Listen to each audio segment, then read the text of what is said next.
All right. Welcome back to Coach's Corner, Ignite Fitness, right? Podcast. It's Alex here, Coach Alex, out of Central California.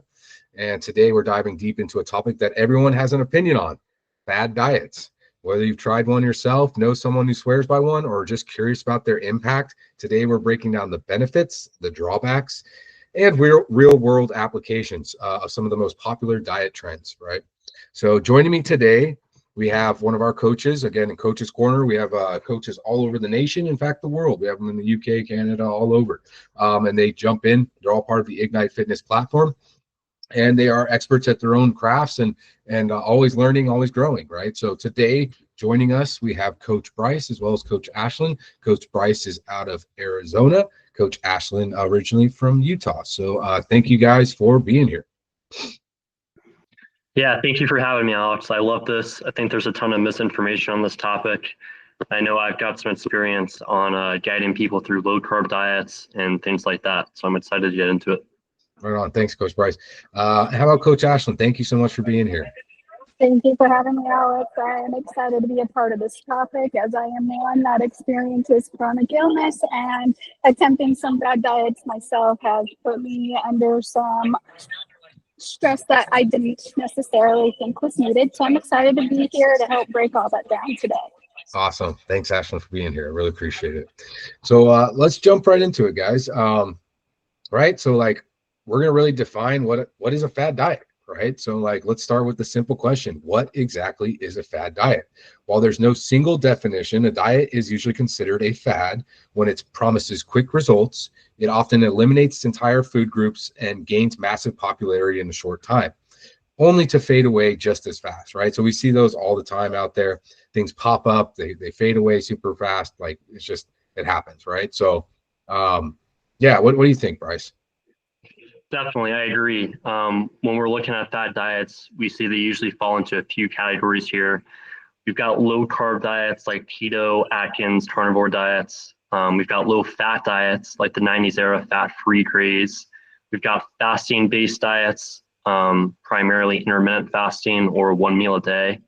We've got elimination diets where you take out gluten, where you do a whole 30. And then we've got extreme detoxes and cleanses like the common juice cleanses or master cleanse. For sure. Yeah, those are some of the more popular ones that I remember. I grew up in the 90s, right? So I remember the fat-free craze. In fact, my mom did I think she did Atkins or something, which might have been fat-free or whatever back in the day. So yeah, I was a 90s kid. So anyways, yeah, each one of these have its own promises and pitfalls, right? And we'll explore all those coming up here. So yeah, let's talk about the science behind the popular fad diets, the pros and cons, really. So let's break down some of these popular fad diets. Let's start with the low carb diets and keto and Atkins and things like that. And they've been around for decades. Again, I'm talking about I'm a 90s kid. Yeah, I remember my mom on Atkins way back in the day. They've gained insane popularity recently. And what's the appeal, right? What is the appeal to these fad diets? Why does everyone want that quick fix, right? That could be a whole new episode in its entirety on people and the whole stigma that we want it and we want it now. We want it and we want results immediately, right? Even though maybe it took us years to get to where we're at, we want those results immediately. And if not, we don't have that instant gratification, then we tend to just fall off, right? So that's a huge different topic we'll talk about in another episode. But let's talk about the science behind it. I love this stuff, right? So they've gained a lot of popularity recently. What's the appeal? So what do you think, Ashlyn? What's the big appeal about low carb stuff? Low carb diets work because they force the body to use fat for energy instead of carbs. They often lead to quick weight loss, improved blood sugar control, and reduced hunger. But the downside, they can be hard to sustain, and many people feel low energy or experience brain fog in the adaptation phase, which is understandable, eliminating certain nutrients from the body or certain different factors that help increase that energy or the brain clarity. For example, you could always substitute or incorporate an ad to help with that brain fog during that weight loss if you're on a fad diet. But fad diets aren't necessarily. Just continue. I'm so sorry. Yeah, no, you're right. You're right. Yeah, you're 100% correct. Low carbs really like they force the body to go for fat, right? So we're going for like ketosis, basically, like trying to get to that ketosis level. And that honestly, most people we run off of glucose, right? So like we have about 2,000 calories worth of stored glucose or sugar, which turns into glucose, right? Which is what our body normally run off of. You can get to a fat burning, state, without having to get necessarily into ketosis, but that's what really kind of forces the body into these low carbs. Bryce, yeah, I know you have you got your hand shouted out, man. Yeah, and as you introduce this, you're saying fat diets with people expecting immediate results. I feel like this is the prime example of that, as you just mentioned with glucose and glycogen. Like you start cutting back on carbs, you lose all of your water weight by depleting the glycogen stores. Right. And people think that like they end up losing a ton of fat as soon as they start out on a low carb diet. It's just not the case. So they do it for a little bit, they see the water weight loss, and then they start to add carbs back in slowly, as they get off the diet, and they wonder why they don't kind of have the same results that they were expecting to continue for them. Right. That's a big one. And I think one of the drawbacks too we could talk about is like, oh man, like people so people can become addicted to sugar. We know that, right? With like Pepsis and like all the artificial sugars and stuff. But that goes for regular glucose and sugar as well. So like a lot of times, what happens, you like go through withdrawals, like we're talking about, like low carb, and then what you'll do is you'll give yourself a cheat day, and you go just get super carb heavy, right? You just like pizza and sandwiches and bread and just like donuts and like everything that you can think of that like carbs, right? And like processed carbs, not necessarily like good carbs that you get from vegetables and fruits and stuff. So anyways, yeah, you can really go off the deep end if you're not careful as well, right? Going back, like go low carb and then like just going off the rails. I see it happen all the time. That cheat day becomes into something massive, like put it all back on. So it doesn't always necessarily work. However, if you do stick to it, there's a lot of people I know that are on keto and Atkins and done that. And you know what, they've actually like really had great results, right? Is it sustainable for everyone? Not necessarily. Everybody's different. But like if you can maintain a low carb diet, maybe get your carbs from natural sources, like we talked about, like vegetables, fruits, legumes, things like that. Yeah, and stay on that low carb area and run off of your fat. That's awesome. I was kind of diving into a little bit. Again, you have 2,000, about average person has about 2,000 calories worth of stored glucose or sugar or glycogen, right? Glycogen is the synthesis of the glucose. So we have about 30,000 calories worth of fat. So it's not necessarily a bad thing to try one of these out, man, if it may work for you or not.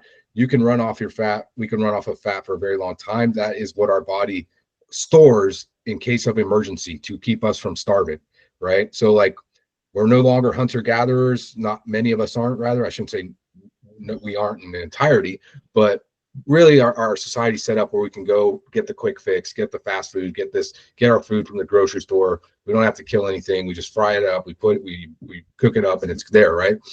So you're not expending as much energy as you would be as if you were hunting and gathering it. So what does our body do? What does it do best? It wants to survive. And how does it survive? It stores fat, right? So I like these kind of diets. I do like the low carb diets, going on cycling. I like carb cycling a lot. But just be careful. Everybody's body's different, right? So thank you guys both for your input on that. And then we have different stuff like fasting-based diets. Let's talk about that. Intermittent fasting. I'm big on intermittent fasting, but again, is it sustainable for the long term? There's OMAD, 1 meal a day. These have been game changers for some people, but also come with challenges. Let's kind of break it down. So what do you think about the OMAD or the intermittent fasting, Bryce? Yeah, with intermittent fasting, I think the main things you're looking at improving are insulin sensitivity, digestion, and then mental clarity. And another pro with them is it's kind of easy to follow because you don't really restrict certain foods. It's more so just the timing when you eat them. For some people, long fasting periods can lead to binge eating, mood swings, and even metabolic slowdown as some negatives there. Yeah. I think the most popular ones, and correct me if I'm wrong, I think it's a 16-8 or like an 18-6 or something like that. Are pretty popular. It's a little aggressive on the 18-6, but it's basically like when you say 16 8, right? 24 hours in a day. That means you're going 16 hours without eating, and you give yourself an 8-hour window where you can eat, right? Same thing, obviously, like with the 18-6.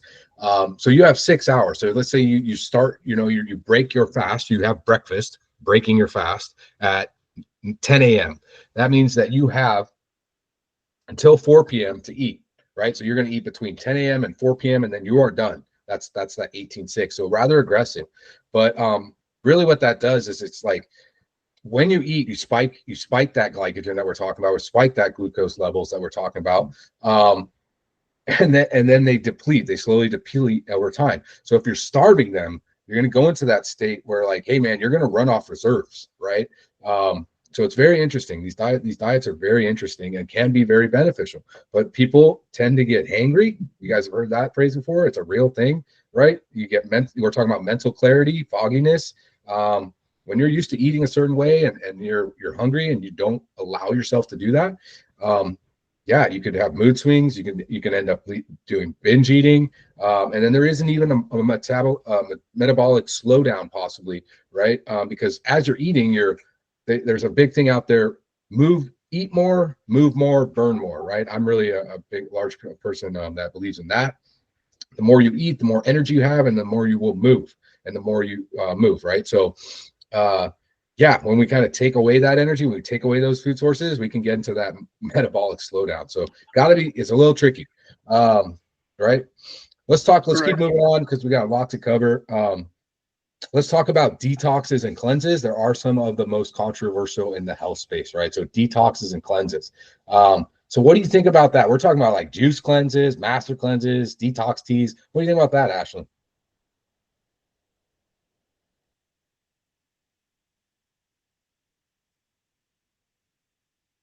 Shoot, we can't hear you, Ashlyn. We might have some audio So sorry. disruptions. Oh, you're good. Yes, juice cleanses. So naturally, your body, liver, and your kidneys, they are already detoxing your body naturally. And with the juice cleanses, there's very little to no scientific backing. Most detoxes just lead to water loss, muscle depletion, and cravings, which at the end of the day, no one really enjoys. So is this really beneficial or not? No. Yeah, right. So like, yeah, I agree with you. Like, I've seen people do like 48 hours water only or tea only, right, and stuff. And it's interesting, kind of resetting the body like that. Again, I mean, on water only, you're depriving it from any nutrients at all. On teas, at least you're getting some nutrients and stuff from the tea. But yeah, it's very interesting. Your body is already doing this, right? Your body's already detoxing naturally. So unless you're looking to cleanse your kidneys or flush your liver, things like that, I guess, not sure what the benefits would naturally be to this, especially not all the time. Maybe once in a great while, you're like, hey, I want to reboost my metabolism, and do that. I can see where that might be beneficial. And I've heard about a lot of beneficial things, like people who do like bone broth, right, and stuff like that. There's another fad. People who do bone broth for like 48 hours. But anyways, is this something sustainable? Absolutely not. Yeah, it's not something, especially if you're working out rigorously. I think you would not want to do something like this, right? So definitely something to think about. What's your workout plan? What's your schedule like? How much energy you plan on expending while you're doing these detoxes? Because people who go like a long time, I'm talking about 48 hours, is on the short side. When you go to like 3-4 days at a time, 5 days even, do a week of juices only. Some people swear by it, but these people also aren't training hard while they're doing this, right? They're definitely living a more, what's the right word I'm looking for? More stagnant lifestyle, right? So they're not necessarily out there training while they're doing these cleanses. So be careful with that, right? Short-term benefits, the long-term sustainability is often the biggest issue with those. All right.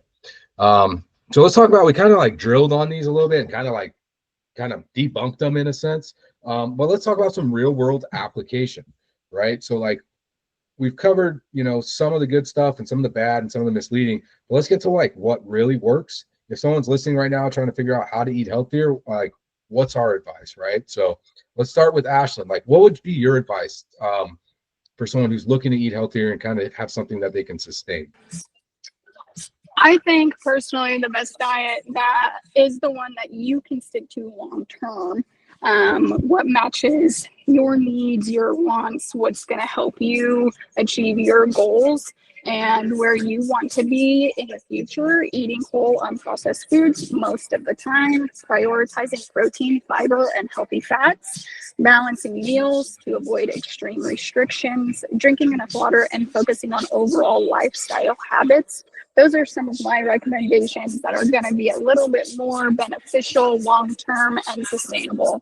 Yeah, I agree. I agree with you 100%. What do you think, Bryce, on that? I mean, it's hard to, I think Ashton really covered a lot of the topics there, but what do you think? Yeah, I agree with everything Ashton said. I also think you got to remember not to go to the extreme end of any of the diets you mentioned. So like low carb is a very different meaning than no carb. You don't want to completely cut out a food group or a macronutrient. You just want to shift like the percentages of the macronutrients if you're looking at a low carb diet or something, or even just go like on a low glycemic load or index rather than completely cutting them out. Yeah, I agree with you as well, guys. Exactly. You guys are right on. And that was really good advice, right? Eating whole and processed foods, like not making it super drastic, prioritizing protein, balancing your meals, drinking enough water. These are all excellent points, right? And again, I think like let's not do anything too extreme. Like if you drink a soda every day, right? I always like to tell people it's like, hey man, you have a Pepsi every day, like, and you want to start losing weight. Like, let's not just say no more soda and do that and risk like, hey, like we're cutting out soda completely. Like, boom, now we're risking like someone's going to go binge and just not be able to sustain. Like, hey, let's have a soda every other day, right? Let's start there. And then let's get down to once a week, and let's get down to like, then we get down. We have to gradually do these things, right? So having these extreme bad diets that come out where they're so drastic are often setting you up for failure. I think that's what we're coming to the conclusion on this podcast here.